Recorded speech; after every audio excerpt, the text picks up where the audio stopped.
그 관점을 좀 열어줘야 되겠다. 이 포스터 보셨는지 모르겠는데 바이블 퍼스펙티브예요. 관점을 좀 열어드리면 좋겠다. 여러분 거기에도 나와 있죠. 관점이 열려야 비로소 성경이 열려요. 관점이 열리지 않으면 계속 내 관점, 그것도 그냥 무턱다고 나는 이렇게 볼 거야 라고 하는 게 아니라 원 소스 있잖아요. 진짜 소스. 하나님이 뭘 얘기하시려고 이 말씀을 쓰셨는지. 예를 들어서 아브라함 이야기를 우리가 너무 많이 들었죠. 아브라함 이야기는 왜 있을까요? 하나님 이야기를 우리는 대부분 성경을 볼 때 누가 남는지 아십니까? 설교를 듣거나 우리 신앙생활 할 때 설교를 여러 차례 들었는데 설교 듣고 난 다음에 우리 머릿속에 남는 그 대상은 누군지 아세요? 응? 나. 잘 되고 빠지나요? 네? 잘 되고 아니 대상으로 보자면 누가 남는지 아세요? 대부분 신앙 인물들이 남잖아요.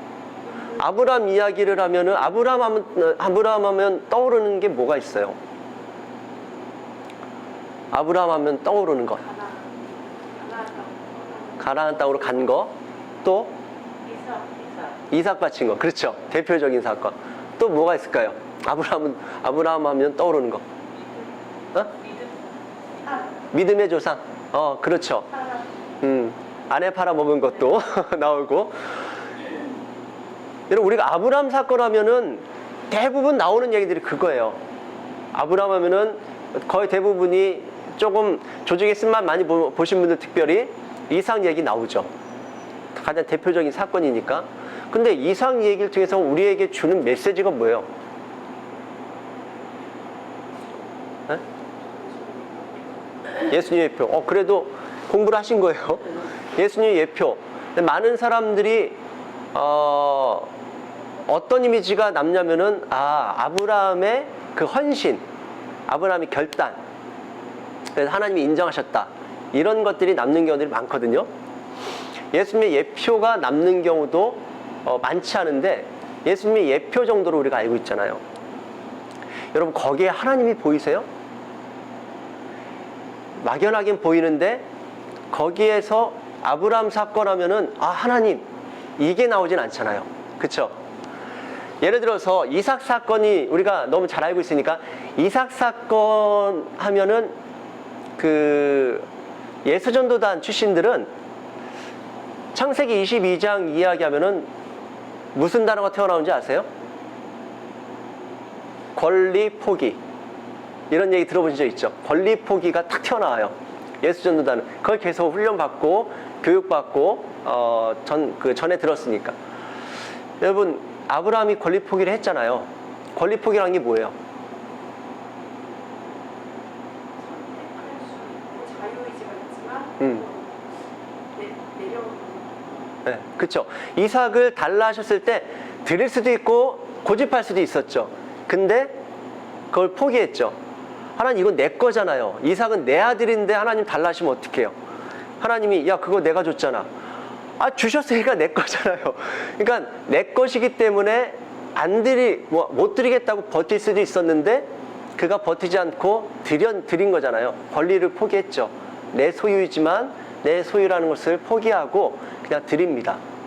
그걸 갖다가 우리는 적용하잖아요. 내 물질이지만 내 물질이라고 하지 않고 11조를 떼어서 드립니다. 뭐 이런 식으로 적용을 하잖아요. 내 시간이지만 권리 포기해서 드립니다. 다 권리 포기를 한다고요. 누구의 권리 포기? 아브라함의 권리 포기. 그래서 나도 아브라함을 따라서 또는 아브라함을 모델로 해서 교훈 삼아서 나도 뭘 해야 돼요? 권리 포기를 해야 되는 거죠. 여러분 동의하시죠? 권리 포기 해야 되겠죠? 해야 되지 잖아. 맞아요. 권리 포기하는 것도 사실은 굉장히 귀한 거예요. 근데 문제는 그게 없어도 된다거나 그거는 아니라거나 그렇게 이야기하는 사람들도 있는데 그거는 또 너무 편중된 이야기예요. 그게 필요합니다. 근데 그것만 알면은 그거는 겉의 것이에요. 그거는 속에 안고가 빠져버린 거예요. 그러면 내게 영양분으로 주어지지 않습니다. 영양분으로 주어지는데 어떤 영양분으로 주어지냐면은 육적 영양분으로밖에 주어지지 않아요. 내가 해야 되는 것, 내가 포기해야 될 게 뭐지? 이걸 생각해야 돼요. 내가 어떤 권리를 포기해야 되지? 내가 지금 내려놔야 될 게 뭐지? 내가 내려놔야 될 것에 집중하게 되죠. 맞죠? 근데 관점을 조금 틀어서 보면 생각해 보십시오. 아브라함이 이삭을 결국 내어 드렸어요? 아니면은 다시 받았어요? 이삭이 죽었나요? 안 죽었죠. 그리고 결국 같이 돌아왔죠. 하나님 말리셨잖아요. 근데 그 자리에서 죽은 존재가 있어요. 그게 뭐였었어요? 네. 순양을 잡아다가 대신 번제 드리라고 해서 그 양을 잡아다가 번제를 드렸죠. 아까 얘기했던 것처럼 그 양은 뭘 예표한다고요? 예수 그리스도를 예표하는 거잖아요. 예수 그리스도는 누군데요? 하나님의 아들이죠.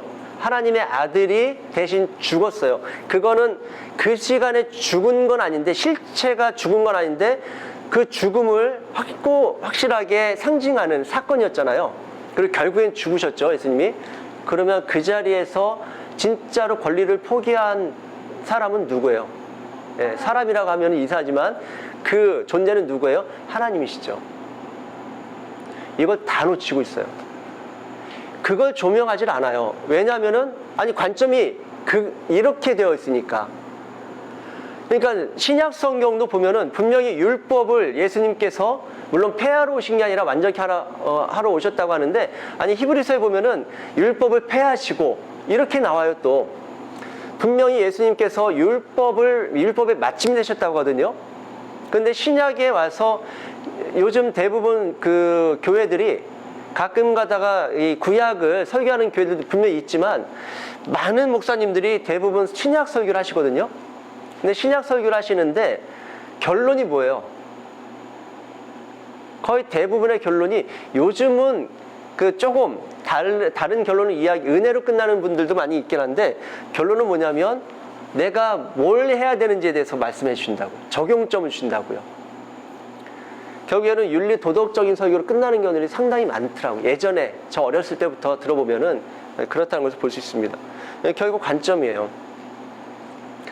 성경을 볼 때 인간 측에서 하나님께 뭘 했는지를 보는 것이 우리에게 굉장히 익숙하고 그게 당연하고 편하다고요. 그리고 그렇게 들어왔어요. 근데 생각을 해보세요. 성경을 하나님이 우리에게 주시는데, 네가 나한테 뭘 해야 되는지 내가 이제부터 알려줄게. 그렇게 성경을 주셨을까요? 아니면은, 야, 내가 너를 사랑하는데 내가 너를 어떻게 사랑하는지를 내가 지금부터 알려줄게. 이 내용이 들어있는 게 맞을까요? 정서적으로 그래도 후자 쪽이 맞을 것 같죠. 그게 맞아요. 근데 하나님은 다 놓치고 그냥 계속 나를 보거나 내가 해야 될 일을 보거나, 아니면은 신앙 인물들이 뭘 했는지를, 그 신앙 인물들이 뭘 했는지를 보면서 그들을 모델링 해가지고 내가 그걸 닮아가고자 하잖아요. 여러분, 아브라함이 우리를 닮아야 됩니까? 우리가 아브라함을 닮아야 됩니까? 맞죠? 아브라함이 우리를 닮아야 됩니까? 우리가 아브라함을 닮아야 됩니까? 네? 여러분, 다윗보다 여러분들이 나으세요? 아니면 다윗이 여러분들보다 낫다고 생각하세요? 누가 누구를 닮아가야 될까요? 똑같다고 생각해요. 네? 똑같죠. 저는 항상 다윗이랑 저랑 예전에 엄청 똑같기 때문에 네. 저는 좀 외람되지만 그때 다윗이 저보다 낫다는 생각 안 했는데. 굉장히 맞는데, 그러니까 말하자면 일종의 소가 뒷걸음치다가 뭐 밝은 것처럼, 왜 그런지에 대해서 우리가 내용으로 알고 있어야 그게 확고해지잖아요. 뭐 그 사람이나 나나 그런데 똑같은 게 아니라고요. 성경이 그거를 증명하고 있거든요.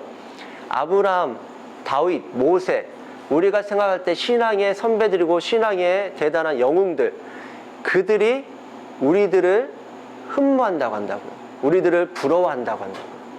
히브리서 잘 읽어보십시오. 나중에. 왜 그래요?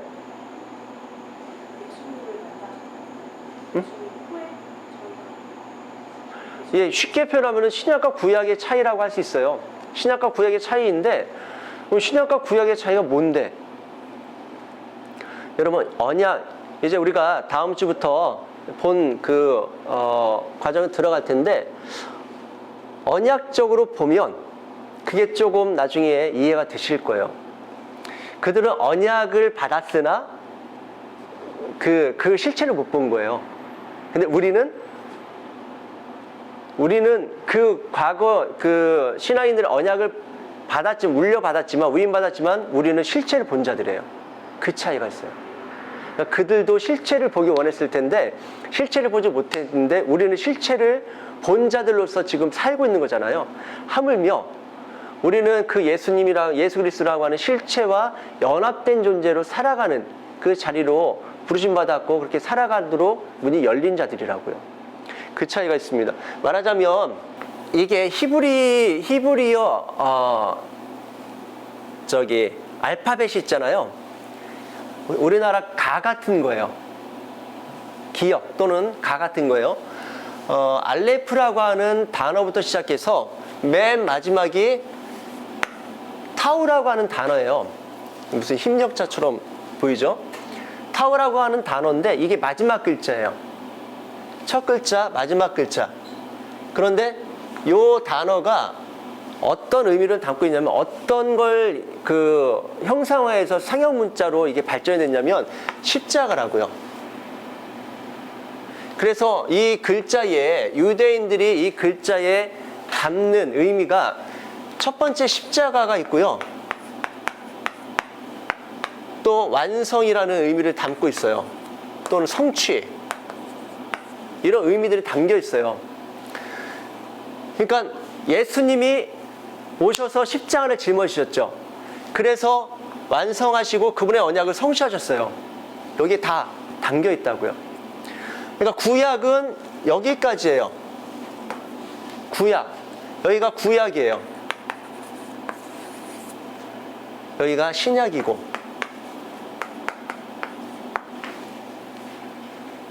그러면 구약 사람들은 여기까지 가는 진행 과정 속에 있는 거고 우리는 이게 완성되고 난 다음에 존재로서 살아가는 거라고요.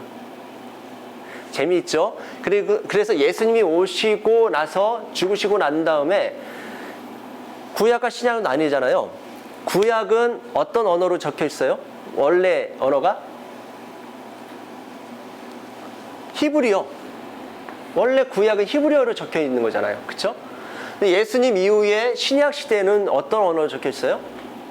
헬라어로 바뀌잖아요. 그것도 참 희한하죠? 그렇게 느껴지는 거예요. 완성했어. 히브리어적으로는 완성했어. 이 알파벳, 이것도 이제 보기에 따라서는 예수님의 여정에 다 의미들을 담고 있는 글자들로 우리가 해석할 수 있거든요. 그래서 다 내가 이루었다. 희한하죠? 예수님이 십자가에서 돌아가시면서 남긴 말 중에 하나가 뭐예요? 다 이루었다. 타우. 말하자면 이걸 외치고 타우하고 돌아가신 거나 마찬가지예요. 다 이루었다. 그러니까 더 이상은 이게 완성된 거는 사실은 더 이상 그걸 가지고 씨름할 필요 없는 거잖아요. 됐어. 끝. 이제는 새롭게 시작하면서 어떤 언어를 끌어오셨는데 그게 헬라어인 거예요. 그래서 히브리어는 사실은